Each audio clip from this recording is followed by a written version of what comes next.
Pecinta sejarah. Kali ini saya akan mengajak Anda untuk menelusuri masjid-masjid kuno yang bernuansa Minangkabau. Sebagaimana kita ketahui, sebelum Islam masuk ke Minangkabau, orang Minangkabau penganut agama Hindu-Buddha.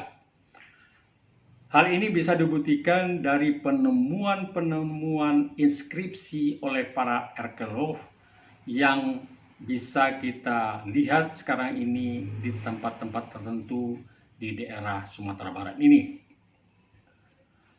Dengan masuknya Islam ke Minangkabau yang disponsori atau ditokohi oleh seorang yang bernama Syekh Burhanuddin, maka pelan tapi pasti penganut agama Buddha Hindu di Sumatera Barat beralih menganut agama Islam. Dengan semakin banyaknya penganut agama Islam, maka dibutuhkan sarana-sarana ibadah, terutama surau, masjid, dan lain-lain sebagainya. Mengingat ketika itu belum ada pakem bagaimana bentuk masjid, bagaimana cara membuat masjid, yang ada ketika itu pedomannya adalah bahwa tempat ibadah umat Islam itu harus menghadap ke kiblat. Dan yang kedua, bahwa sebelum orang beribadah, orang itu harus bersuci, terutama mau sholat ya, harus bersuci. Oleh karena itu, seluruhnya bangunan-bangunan masjid yang ada di Minangkabau ketika itu harus berada di sumber-sumber air yang mengalir. Namun, karena tidak adanya pakem cara membuat masjid ketika itu, maka terjadilah sinkretisme budaya di dalam membangun sebuah masjid. Kita bisa melihat di masjid-masjid kuno di Minangkabau tersebut ada 3 kultur yang menonjol dalam pembangunan sebuah masjid. Yang pertama adalah kultur dari Minangkabau itu sendiri.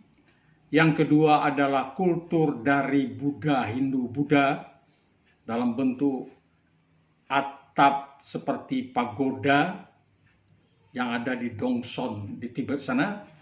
Setelah itu yang ketiga adalah pengaruh dari Timur Tengah, yaitu Iran. Dengan masuknya Belanda ke Minangkabau, maka ditambah lagi satu kultur lagi yang berasal dari daerah Eropa, terutama Italia. Oleh karena itu, bangunan-bangunan masjid yang ada di Minangkabau ketika itu pencerminan dari sinkretisme dari 3 atau 4 kultur seperti yang disebutkan tadi. Oke sahabat, sebelum kami melanjutkan video ini, kepada sahabat yang belum subscribe, tolong di-subscribe untuk eksistensi channel ini.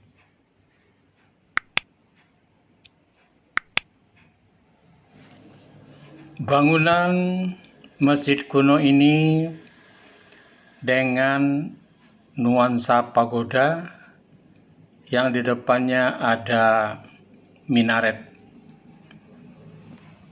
Lihat atapnya mirip pagoda Dongson, Tibet.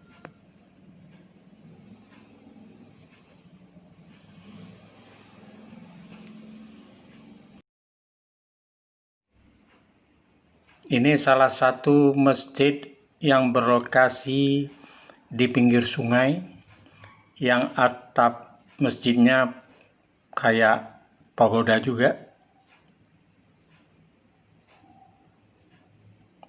Ini juga di pinggir sungai, atapnya bertingkap mirip pagoda. Namun di sebelah kanannya tempat beduk terdapat gonjong.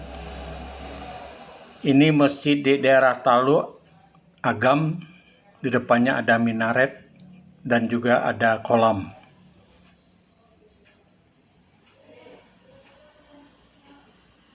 Ini salah satu masjid lagi yang di depannya ada kolam, ada minaret.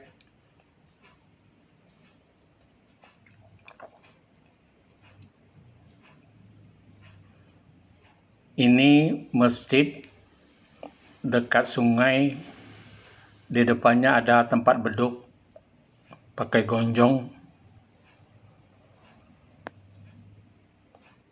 Ini satu lagi masjid yang ada di pinggir sungai, dekat sawah juga. Inilah masjid yang mirip rumah gadang Minangkabau. Rumah gadang Koto Piliang kayaknya nih. Tapi ini masjid.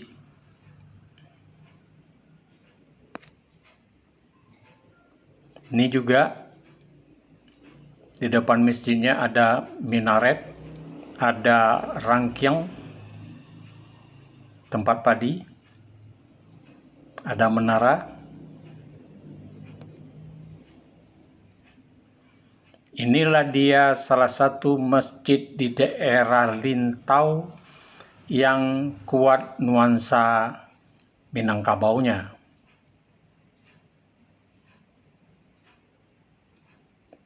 Ini masjid yang ada gonjongnya, di puncak ada gonjong.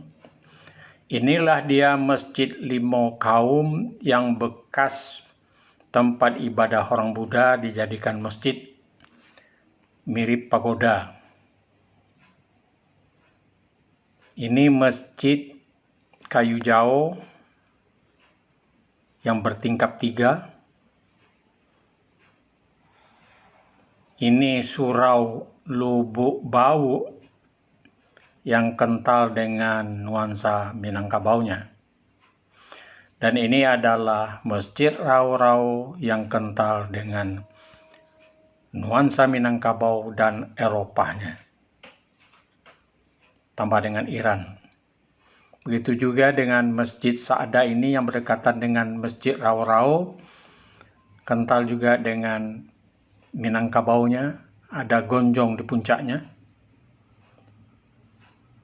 Begitu juga dengan Masjid Koto Baru yang kental dengan Minangkabaunya, puncaknya ada gonjong.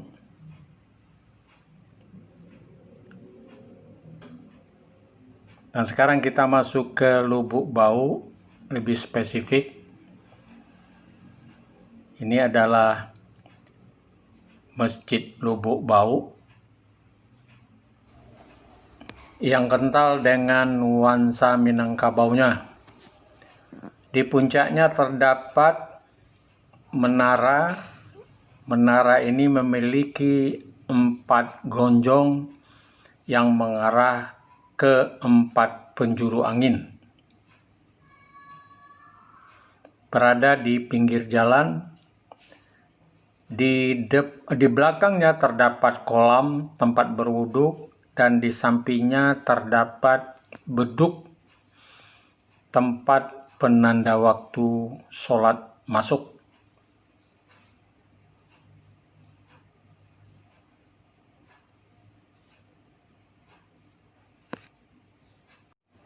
Itulah tayangan kami, semoga bermanfaat, dan untuk episode yang akan datang kita akan bahas secara spesifik masing-masing masjid yang bernuansa Minangkabau ini. Terima kasih.